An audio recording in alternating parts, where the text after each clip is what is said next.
if you would understand how hard it would be and how many people would have to work together in order to fake the moon landing, you'd realize it's easier to just go to the moon, right? Like, do you believe that? I do, yeah. I think that it's... I think that there, and I've had professor. Why is the moon landing the one that seems to be the most kookiest? Like, if you believe in the moon landing was fake, you're a fucking crazy person. But you can believe all these other conspiracies, and people don't think you're out to lunch like that.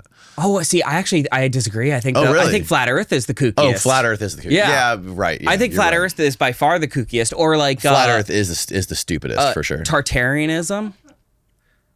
Do you know Tartarianism? I think I've heard of it. Yeah, it's like it's basically this sort of idea that there was a large chunk of history that was covered up by the powers that be. That were actually like 200 years of history that was covered up by, some shadowy cabal of the powers that be. Right. And that was because there was this group of people called like the Tartarians, and they had like 0 point energy. Right. And they had giants, and they had, all sorts of like advanced technologies. Yeah. Frankly, like as far as conspiracy theories is considered, it's one of my favorites because it's just so cool. Like Tartarianism. Yeah. They They talk about how like, certain towers were like 0 point energy machines. And then, Whoa. some like YouTube channel just like has a slow black and white footage of something old and like a really big door. And they're like, and see, giants. And you're like, damn, that is a really big door. Story checks out to me. Yeah. Right? Moon landing's definitely up there though. With one of the It's up there. You're stupid if you think the moon landing was fake. I mean, I think that like I try to have as much empathy as possible for like fringe communities, because it's like. So you said that a lot of people would have to keep the secret for the moon landing to have been faked. Yeah. How do you think it's more than the Kennedy assassination? As far as people that would have to know about it? Damn. I think I think there would probably just be more people involved, because there's more people involved with with launching something into space. I mean, you've got. Right, but they could have still launched somebody. They could have still launched the astronauts into space, right? And this never gone to the actual moon. Maybe only the astronauts and a handful of people that were involved in like filming it or knowing about that stuff. I mean, my official opinion is UFOs did both. Yeah, that's my the Tartarian UFOs did. But like both. all the people in the command center, that were guiding the launch, they knew they were launching them out to space, and they still launched the astronauts into space, right? But the fact that they went to the actual moon, you could easily I think you could fake that without a ton of people knowing about it. Wasn't there a movie that was made about that too? There's a bunch of movies that are made about it. Yeah, like a fiction movie made about that. Oh no, I don't know. Yeah, a fiction movie. There's like some. Can you find that? Fly Me to the Moon. Isn't that like a rom-com about them faking the moon landing? Maybe. I heard about it. Yeah, I didn't see it, but I heard it was great. But like during that period of time, the Cold War, there was so much fuckery going on. Yeah, well, and Gulf of Tonkin, Kennedy's assassination, and during the Cold MK Ultra. Right. Was it about that? Yeah, that's it. Oh, that's hilarious. What does it say? Fly Me to the Moon, a 2024 American historical romantic comedy drama filmed by blah, blah, blah, blah, written by blah, blah, blah, blah. Okay, let me see what the idea of the story is. Okay. A NASA launch director set against the backdrop of an Apollo 11 mission. The story follows Jones and Davis as she is tasked with creating a false moon landing in case the actual mission fails. Wow. That's another good point. Hollywood's telling us. If they couldn't get, that's the thing though. Did they actually try? Is it plausible that they could have tried to do it and had a backup plan in case it fails, and they can't do it? Because one of the biggest arguments for the fake, for the fraud, is that they couldn't get through that radiation belt. Yeah, but that's Van Allen radiation. The Van Allen, yeah. But that's a sort of fundamental misunderstanding of how the Van Allen radiation belt works. Oh, really? Yeah, it's because yes, that radiation does exist there, but it's still in a vacuum of space, so you can pass through it, and it's not like you will be immediately irradiated. It's because of how thermodynamics works in space. So you can pass through it, but there is a heat signature there, right? Yeah, but have we ever sent did we ever do tests sending like animals through the radiation belt and bring them back and test them and see how they did? Because I know the Russians did. They sent like that a dog yeah. and it died a couple days later. I can't remember the name of the dog. But they also sent Yuri Gagarin up there, which is such a wild story. You know that Yuri Gagarin, the first man in space, he actually... they sent him up past the radiation belt? That I don't know, but he was the first person to orbit space, yes, right, which must have been a wild thing for him. Literally the first dude. Oh, God. Also, he grew up in like a mud shack without lights, and he was the first person to like rotate around the Earth and come back. Like, how incredible! That's fucking wild. That's actually one of the reasons that I think, like, when I think about how technology will advance within our lifetime, I think about Yuri Gagarin, right? Because Yuri Gagarin, he literally grew up in a mud house with no lights. And then, flash forward a couple of years and he's blasting off and is the first person in space. Like, our version of, growing up in that like mud hut somewhere in Russia could be that like we grew up remembering, a time without the internet or without cell phones or something. But it's really hard for us to understand how exponentially technology will grow in our lifetime. Well, look how exponentially all technologies grow. Right. Right. Like, look how crazy, how fast like AI has just evolved since it first came out. But the moon, the Apollo mission technology is literally the only technology in human history, in modern human history, that hasn't doubled since the time we created it. It literally disappeared. We haven't got, like, we went to the moon in 69 and from 69 through 73, and we haven't been able to do it since. It's the only technology that hasn't exponentially gotten better or like doubled in its capacity or its ability to. Well, so there are plans to go back to the moon. I don't know if they're being scrapped right now. They keep getting pushed back. Yeah, if you look at Artemis, is it the Artemis Accords? Yeah. I think they just push it to like March of 2026. So the question right now is like, does Artemis go through, which is a transnational agreement to go back to the moon, or because Elon Musk has become so deeply entrenched in the current administration, are we just going full on straight to Mars? And obviously there are problems with that because... Well, didn't he say we had to go to the moon first? A lot of people have said that we have to go to the moon first. And the reason being is because, you need to have a sort of like a base of operations somewhere off of Earth. Right. And Elon also said the reason they haven't gone to the moon is because they would need to refuel 9 times. To go to the moon or to go to the moon? Interesting. Sustainable presence. So there's 3 Artemis missions. The first one's already launched. Yeah, but it was unmanned. Oh. Second one is scheduled for 2026. Yeah, third one. April of 2026.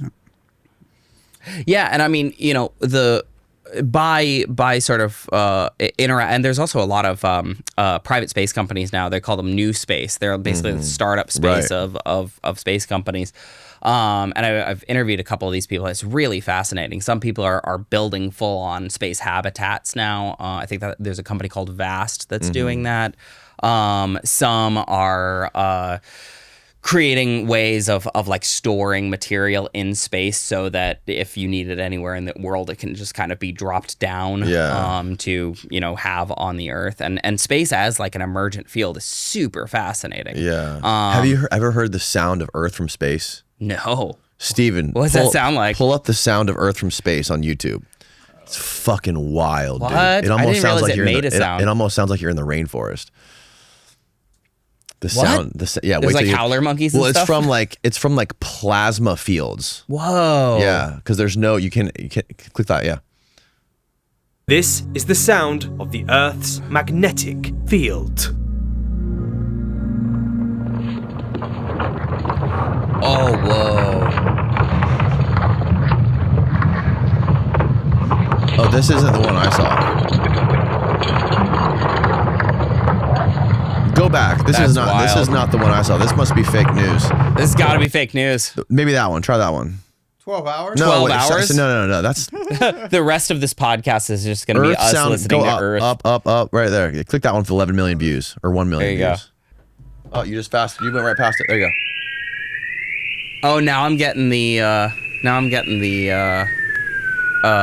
rainforest feeling. Yeah.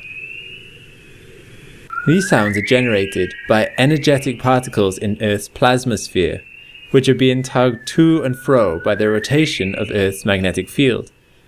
That's so wild. You see, there is a plasmasphere around Earth, containing clumps of ions and electrons. As Earth and its magnetosphere rotate, the magnetic fields push through these particles, accelerating them in a wave called a plasma wave. Honestly, I'd love to sit next How to this guy at crazy a is bar. that? Like, you just That's good, Steve. start explaining plasma fields to you. Yeah, that's so weird. The other videos though sounded so different, right? Yeah. Well, and then I think we also demonstrated, our own sort of appeal to authority here. It's like, well, this one's got 3 million views. This Clearly, is the one I want to be right. Like the English guy speaking at this point sounds like clearly the most reasonable. Right. But it's like all English guys. Yeah, for real. But also going back to the moon landing thing, how come the first guy who ever stepped foot on the moon, which is without a doubt the most profound, groundbreaking thing that humanity has ever accomplished on Earth? Yeah. He's only done, I think, 2 interviews, and the president had to ask him to do both of them. Is that right? 2. And one of them was super cryptic. Really? Yeah, he did one for like the 20th anniversary in front of like a college class, and he was saying like, we have to break through the lies of our history or something like that. Jeez. So if you are the person who achieved the most amazing, astonishing feat of humankind, why have you only done 2 interviews? Maybe he's And not. the president, he says he only does interviews the president specifically asks him to do. Yeah, it could be that he just doesn't like talking in public too. Right, but wouldn't if you did like- if you accomplish something like that for the purpose of solidifying America on the world stage as far as like technological innovation, He's just gonna you be- would think they would want you to do more. You would almost have to be forced to be in the public eye a little bit more than that, right? Yeah, a bit more. Yeah, I don't know. I spend most of my research on the Earth, but now I want to look into the moon more. Yeah. Yeah, that's interesting, and also like, how Pull up Neil Armstrong's interview in front of the class, in front of the college for the moon landing anniversary. I think. Wait till you hear this shit, dude. Yeah. It's crazy. Today we have with us a group of students among America's best. To you we say, we have only completed a beginning. We leave you much that is undone.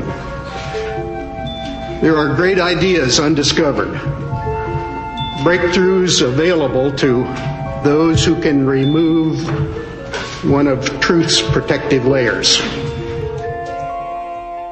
What the fuck does that even mean? I don't know. I haven't spent a ton of time with space Truth's people. protective layers. I've spent a little bit of time. I took a space course, which was pretty cool. But I think that one of the things that I noticed in terms of like talking with folks that are working on space or working, potentially in space in the future, is this, desire that we maintained the pace that we had during the space race, because funding fell off massively. Now the funding for NASA is minuscule compared to how much it was.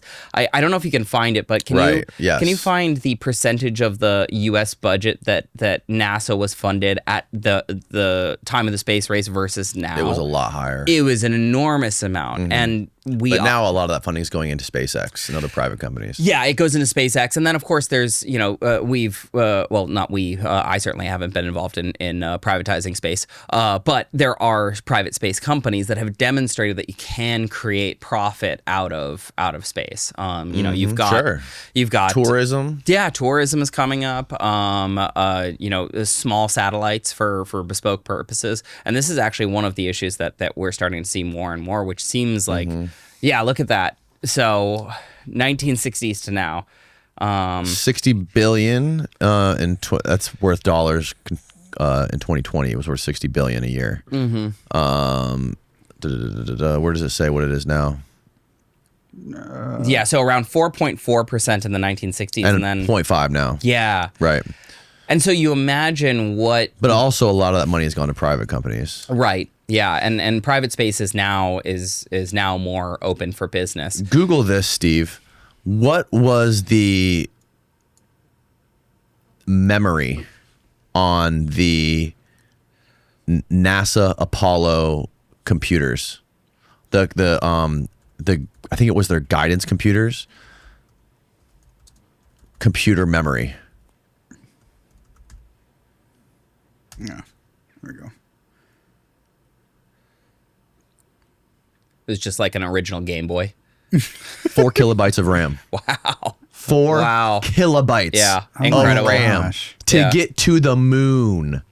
Core rope memory. Incredible. And it's also just convenient that all that technology disappeared because you know what their excuse was? What? Why they don't have any of that Apollo technology anymore? Because they accidentally wrote over the hard drive. So they were playing Doom. Yeah, they had to download the new Doom. Yeah, and they exactly. They actually did an worth it. Fair. Totally worth it. That was a great game. It really changed the landscape for everybody.